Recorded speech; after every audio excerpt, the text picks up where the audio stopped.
ஒரே உடம்பு வலின்னு கிரிக்கெட் விளையாட்டு அவர் படுத்துட்டாரு. எங்கள் மாமியார் சொல்லி கொடுத்த மேஜிக்கோட ஞாபகம் நானும் கிச்சன் பக்கம் போய் செய்ய ஆரம்பிச்சிட்டேன். ஒரு கடாயில் 2 டீஸ்பூன் பருப்பு, 3 டீஸ்பூன் கண்ணந்திப்பிலி சேர்த்து தனித்தனியாக வறுத்து எடுத்து வச்சுக்கோங்க.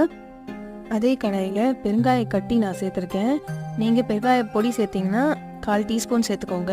மிளகாய் வத்தல் 3, அரிசி திப்பிலி 1 டீஸ்பூன், சுக்கு குட்டி பீஸ், தனியா 1 டீஸ்பூன், மிளகு 1 டீஸ்பூன், இதெல்லாம் சேர்த்து நல்லா வறுத்து தனியாக ஆற விட்டுடுங்க.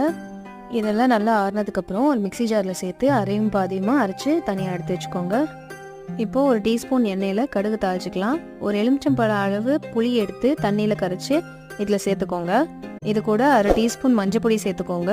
ஒரு தக்காளியை கட் பண்ணி சேர்த்துட்டு தேவையான அளவு தண்ணி ஊற்றிட்டு நல்லா கொதிக்க விட்டுட்டு தண்ணி நல்லா கொதிச்சதுக்கப்புறம் நம்ம அரைச்சி வச்ச பொடியிலேருந்து இதில் 3 டீஸ்பூன் சேர்த்துட்டு நல்லா மிக்ஸ் பண்ணிவிட்டு தேவையான அளவு உப்பு சேர்த்து கேஸ் ஆஃப் பண்ணிடலாம்.